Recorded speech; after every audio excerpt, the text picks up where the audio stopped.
So I have included video which explain elastic and inelastic demand and price elasticity of demand as well. I hope you will be having a clear idea after watching that one. So let's watch that. There are many types of elasticity. In particular, I'll focus on the price elasticity of demand.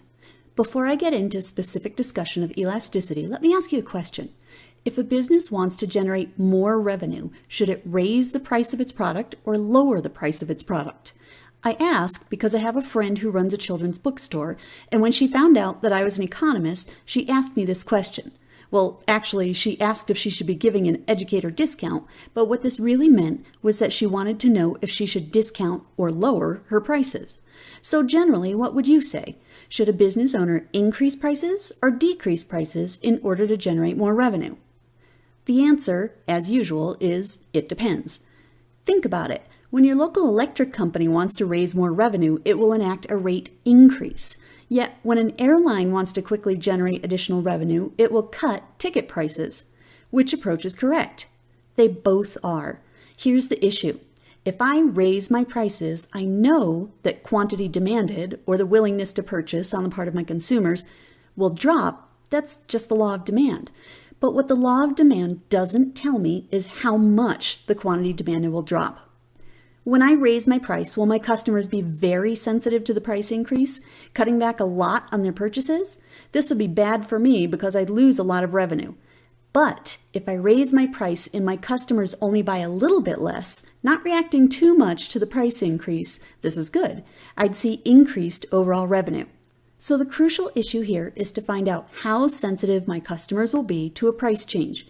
Elasticity is a measure of sensitivity or responsiveness to price. In equation form, the elasticity of demand, or ED, is equal to the percentage change in quantity demanded over the percentage change in price. Because demand exhibits an inverse or negative relationship, elasticity of demand will be a negative number. I use percentage change to measure elasticity rather than absolute change. Let me illustrate why. If I tell you that product price has gone up by $1, this would be the absolute change. Is this a big change or a small change? It depends. What's the product? More to the point, what was the original price? Okay, look, say we're talking about a pack of gum. Originally, the price was $1, now it's $2. This represents an absolute change of $1, but is it a big change or a small change? It's actually a pretty big change. Price doubled or increased by 100%. What if we're talking about a textbook rather than a pack of gum? Originally, the price was $100. Now it's $101. This is still an absolute change of $1, but is it a big change or a small change? In this case, it's a small change. Price has increased by 1%.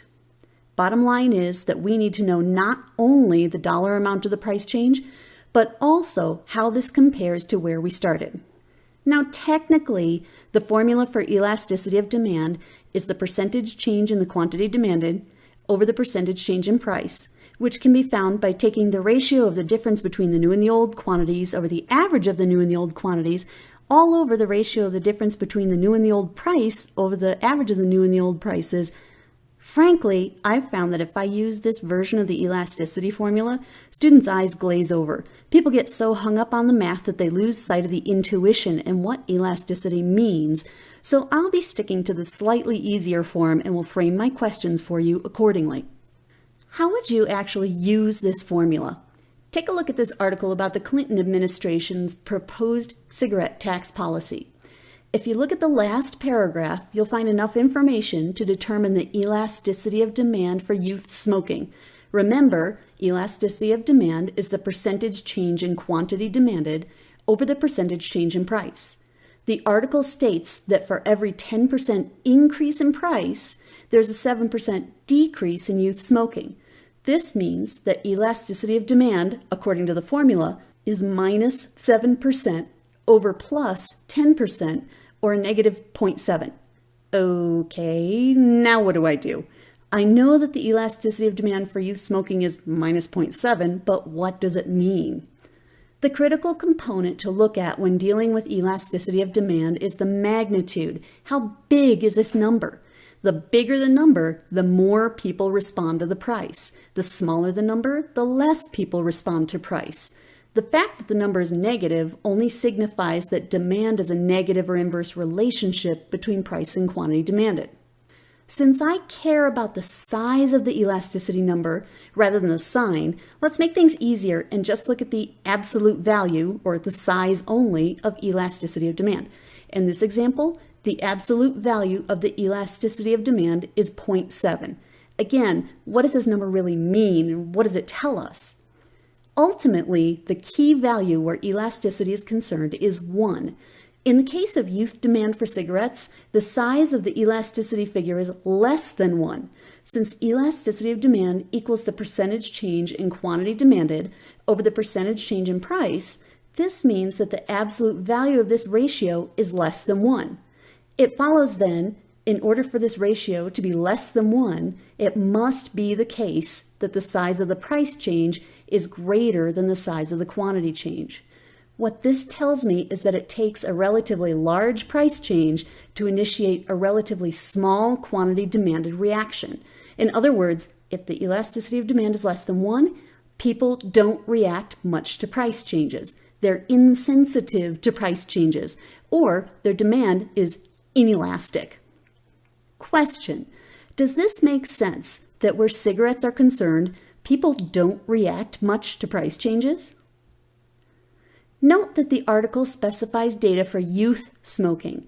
Do you think that youth sensitivity to cigarette prices is any different from adult sensitivity? Which group would respond more to a price change, youth smokers or adult smokers? If you thought that youth smokers would respond more to a price change than adult smokers, you're right. Adults tend to have more disposable income, so a price increase affects them less. In addition, the nicotine addiction is likely to be stronger for someone who's been smoking longer. This means that the size of elasticity for adults will be even smaller than the magnitude of the elasticity of demand for youth smokers, indicating a smaller reaction to any price change. One last question for you regarding inelastic demand. If the absolute value of the elasticity of demand is less than 1, that is, people don't respond much to a price change, would you raise your price or lower your price to generate more revenue? Well, the demand for electricity is inelastic. When the price changes, people tend to purchase about the same amount of electricity. We don't like the rate increases, but other than trying to conserve a bit here or there, we continue to consume the electricity. This means that the electric company could raise prices quite a bit and not see very much decrease in the quantity demanded.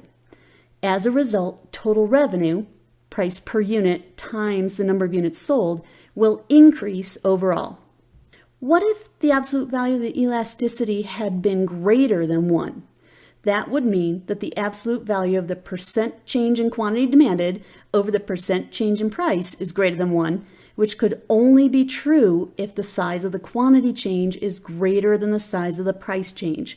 So having a value of the elasticity that's greater than 1 indicates a relatively large quantity demanded reaction to a relatively small price change, or demand is elastic.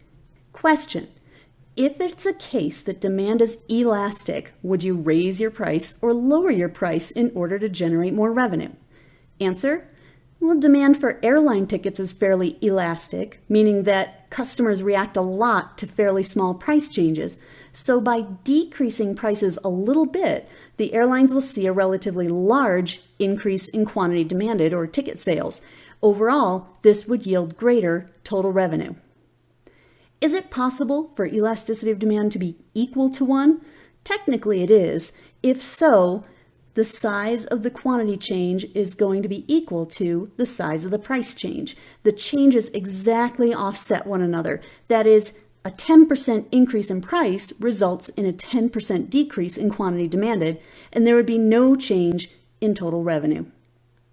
Next time, characteristics that determine elasticity of demand.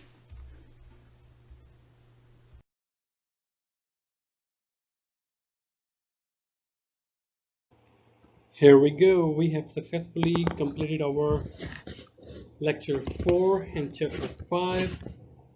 So I will be uploading assignment 2 on both Blackboard discussion forum and WeChat group as well.